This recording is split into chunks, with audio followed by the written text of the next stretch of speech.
El presidente de México, Andrés Manuel López Obrador, aplaca a reportero que le quiso faltar al respeto en la mañanera.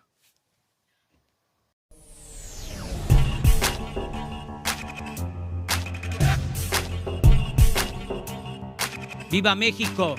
¡Viva México! ¡Viva México! Así es, mis estimados amigos, bienvenidos a un video más del canal Chido el Coto Político.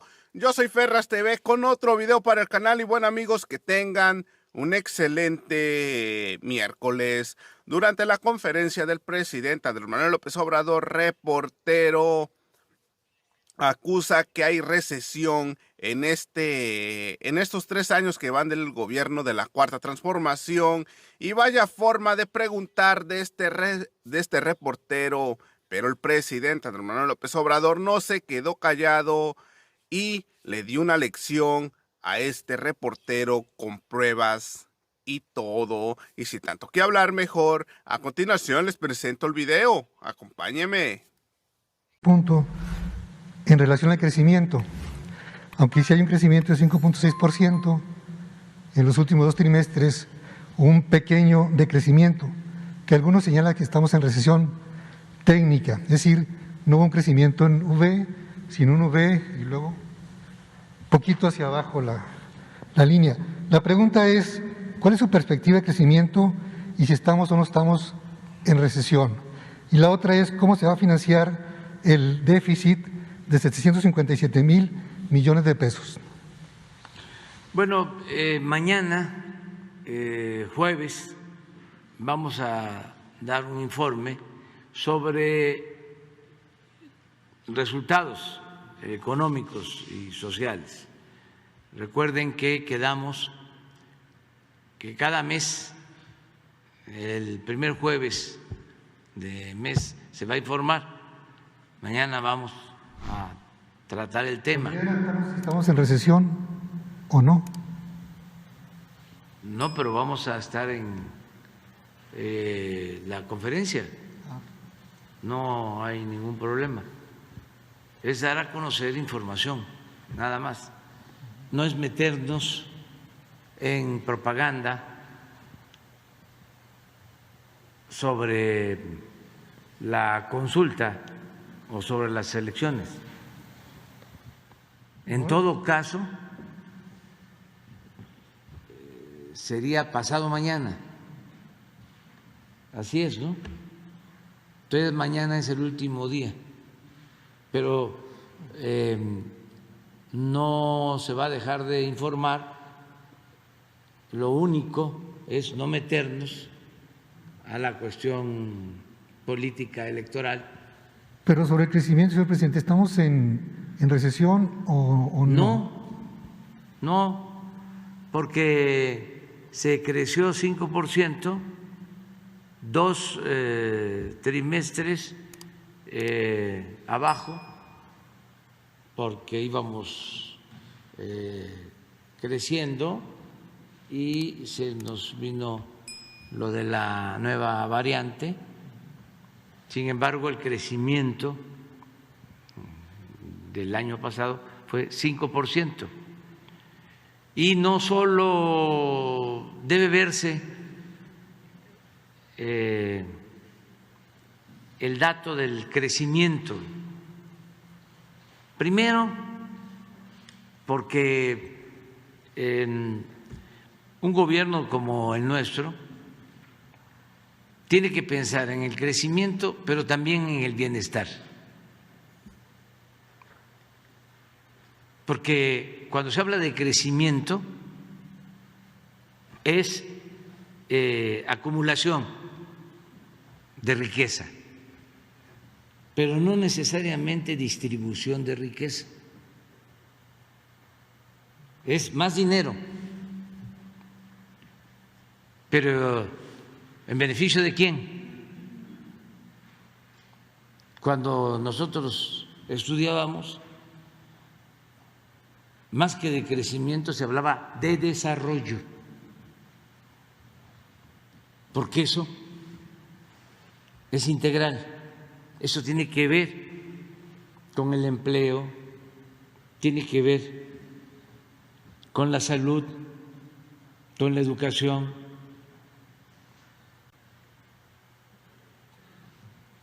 con el bienestar, con el estar bien. Usted nos comentó que Ese es un asunto de fondo, o sea, conceptual. inclusive usted comentó una vez que iba a haber un estudio para establecer las variables que deberían de tener el bienestar más que el crecimiento, ¿no? Sí, se está trabajando en eso. Pero aún tomando en cuenta solo la demanda de crecimiento, sin tomar en consideración lo demás, porque vamos a poner un ejemplo. Cuando vendieron o remataron los bienes nacionales, no hubo crecimiento. Pero fue también cuando se produjo más desigualdad económica y social. ¿Lo vemos? Para entender mejor sobre este tema, a ver si no está una gráfica, creo que en economía moral,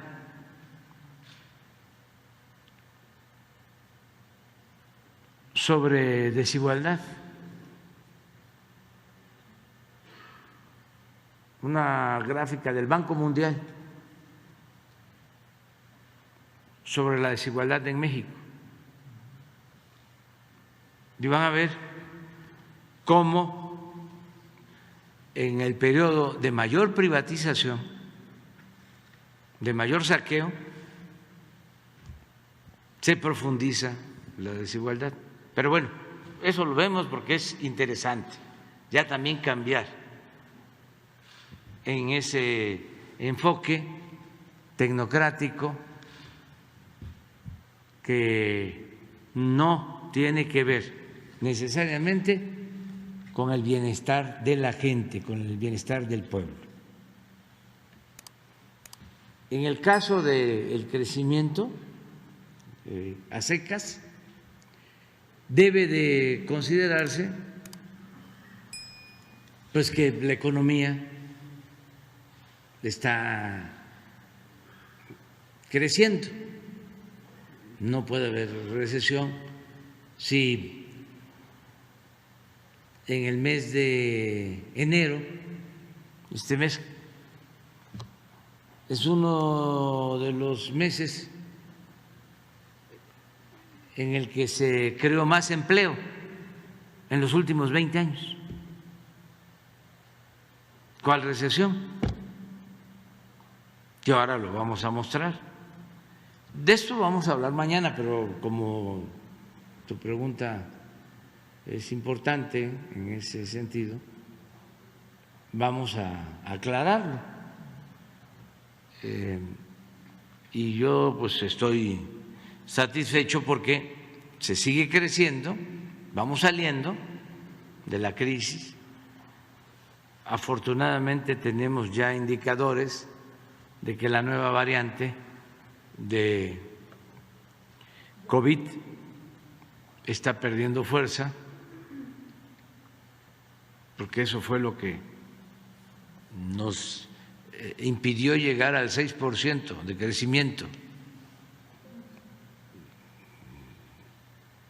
entre otros factores, pero eso nos detuvo y por eso el promedio o el estimado es del 5% de crecimiento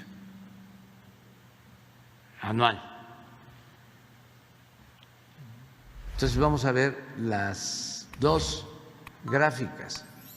Vamos a ver esta que tiene que ver más con lo estructural, porque miren,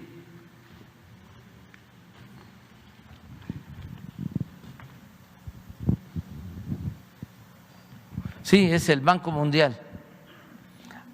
Y la OCDE.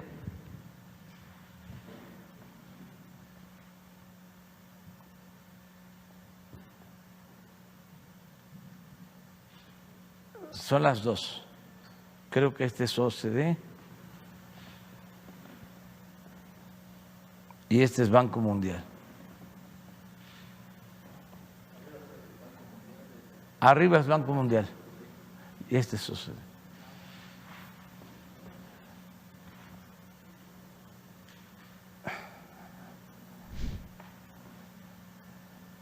Aquí empezó Salinas, 88, y aquí terminó, 94. Aquí se entregaron todos los bancos, las empresas públicas, las minas, y miren la desigualdad.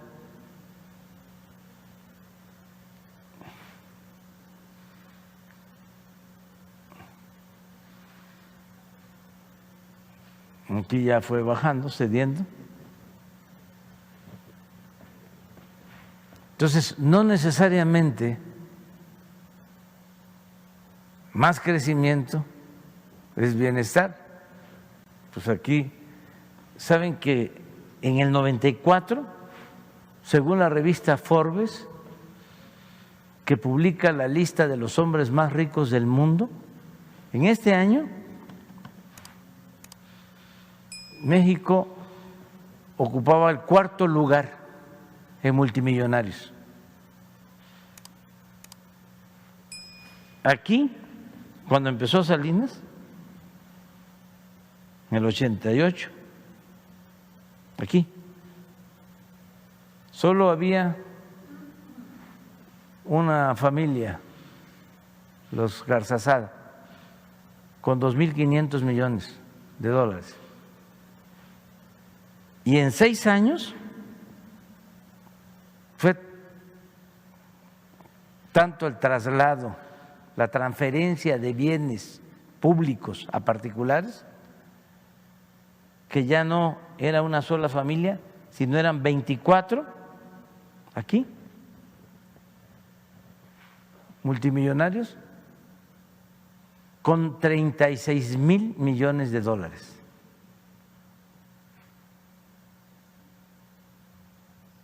Solo nos ganaba Estados Unidos, Alemania y Japón. Y sin embargo, miren la desigualdad.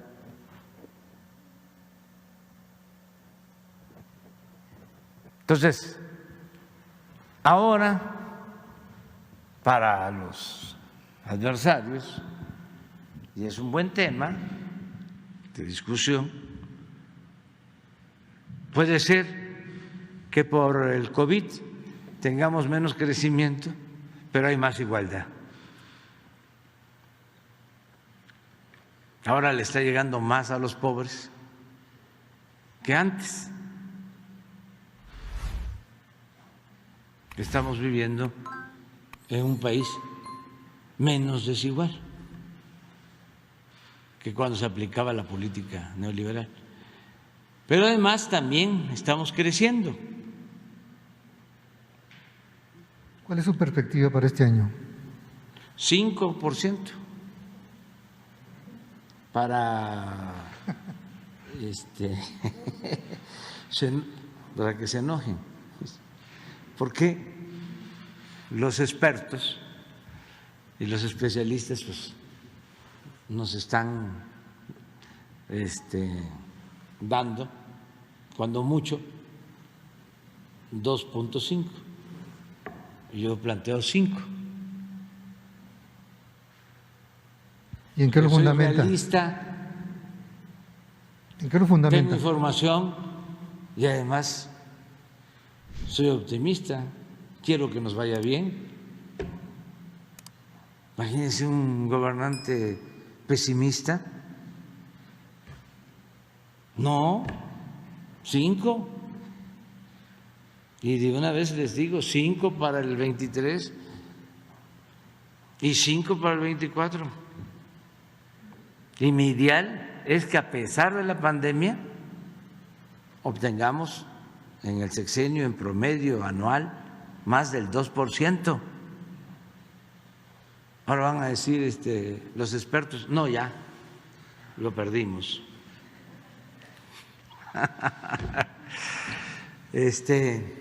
Pero yo voy a seguir trabajando por el bien de México, por el crecimiento económico, por el desarrollo y por el bienestar del pueblo. Pero miren en qué baso mi optimismo. A ver si no está lo de el Seguro Social del cierre del mes de enero. Creo que no se tenía un mes de enero en todo el tiempo que lleva el registro el Seguro Social, con una creación de empleos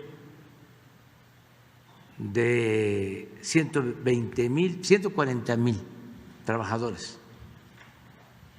aproximadamente. ¿No influyó ahí? Con Laura. ¿No influyó ahí las reformas que hicieron al outsourcing? ¿La reforma? Al outsourcing para que evitar sí, las desviaciones. Ayudó, pero todavía falta porque en diciembre se nos cayó. Sin embargo, enero levantó. Entonces, por eso hablo de que no hay recesión. Por eso sostengo de que no aplica su fórmula que si 2 trimestres está abajo de cero, ya con eso se decreta o se declara la recesión. Esa es una fórmula, yo creo que se las enseñaron en el ITAM. Entonces,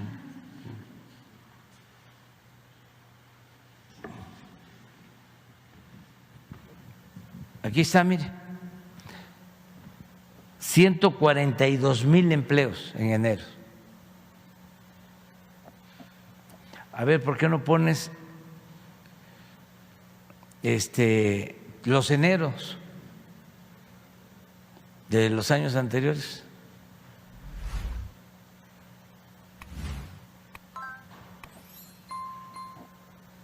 ¿Desde cuándo?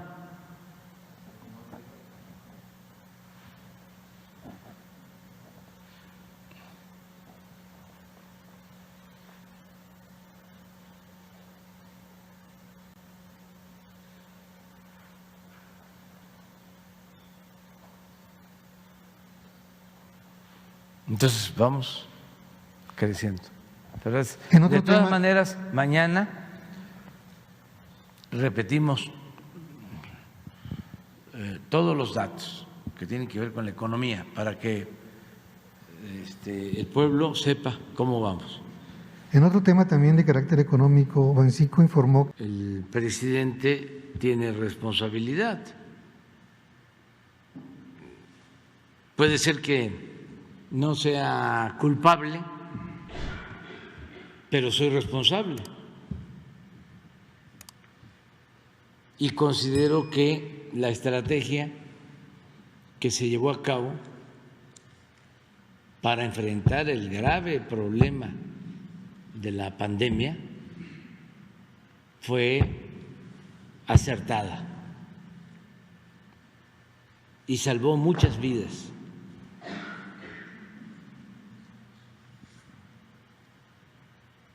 ¿En qué consistió la eficacia de la estrategia que aplicamos? Primero, en que la gente ayudó mucho cuidándose. Eso lo dijimos desde el principio, de cómo sin autoritarismo, sin aplicar políticas como lo hicieron en otros países,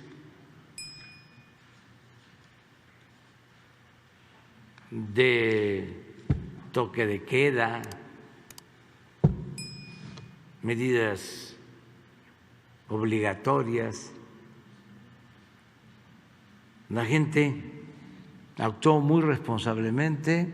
Nosotros tenemos ventajas comparativas que no hay que olvidar.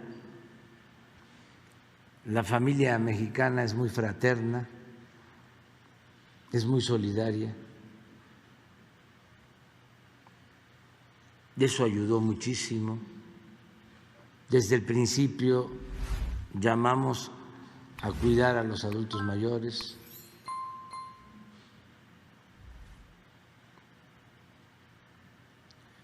Hay un hecho histórico que demuestra nuestra manera de ser. En México no hay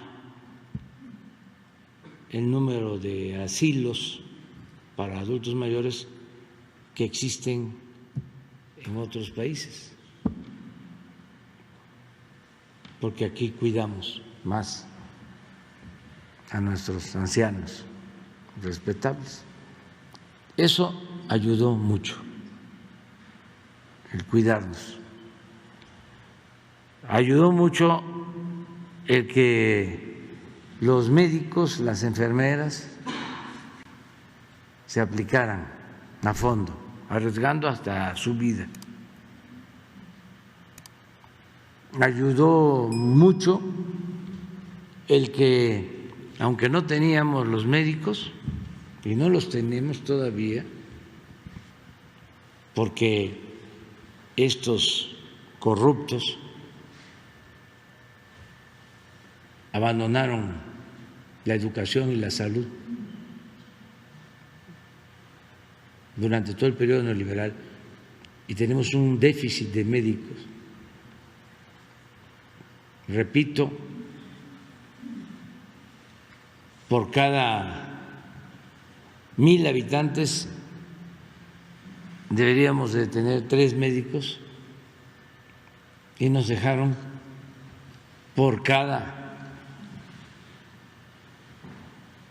3,000 habitantes, por cada 1,000 habitantes, 1.2.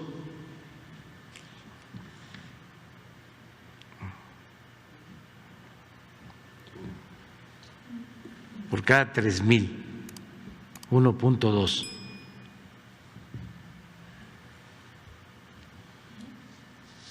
O sea, tenemos un déficit del 50% de médicos.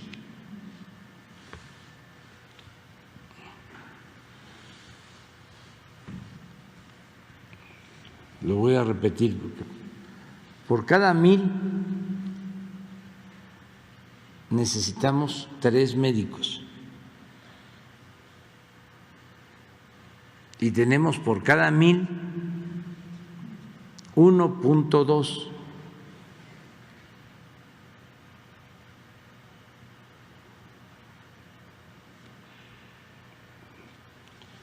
Y lo mismo en el caso de enfermeras y de especialistas.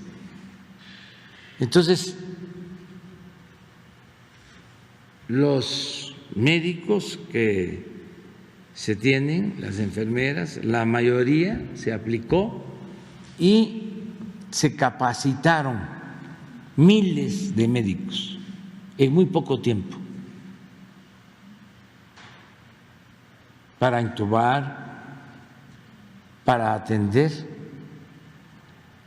a quienes llegaban a terapia intensiva y decíamos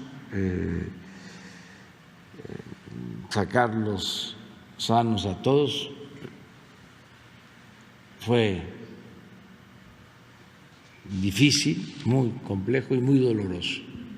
Presidente, nada más para precisar un poco con el tema del doctor Hugo López-Gatell, ¿usted lo absolvería de toda responsabilidad? Sí. ¿Lo declaré inocente, presidente? Sí, a todos los que participaron en la dirección. Al contrario, es para darles un reconocimiento público, mundial. Luego, lo que se hizo para conseguir las vacunas, entre otras cosas, ¿qué es lo que más vida ha salvado? La vacuna. Y nosotros fuimos los primeros en tener las vacunas en América Latina.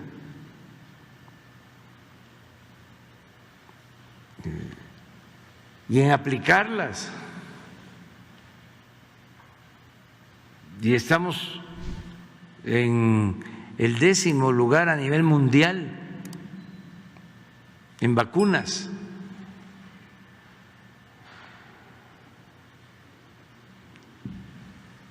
No quedó un enfermo sin cama, sin médico. No se nos saturaron los hospitales. Estuvimos en circunstancias muy difíciles aquí en la Ciudad de México. La anterior ola, una saturación del 95%. Sin embargo, se atendió a todos. Se trabajó de manera conjunta, todo el sector salud. Nunca había sucedido eso, que trabajara junto el ISSSTE, el seguro, los sistemas de salud de los estados,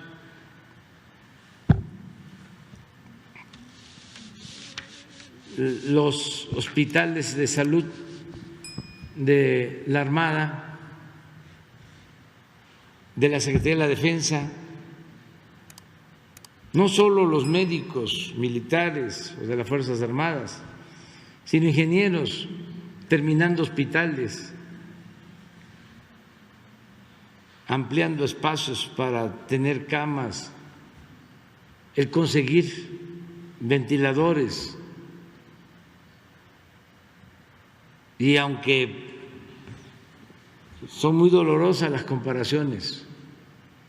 Así es, mis estimados amigos, como terminaron de ver el video del presidente de México, Andrés Manuel López Obrador sale en defensa del doctor Hugo López-Gatell, de estos carroñeros del prianismo. Y bueno, amigos, hasta aquí llegamos con otra nota más para su canal Chido el Coto Político. Yo soy Ferras TV, no olviden suscribirse, compartir el video y regalarme su valioso like. Gracias, buenos días, que tengan un excelente miércoles, nos vemos al rato, cuídense.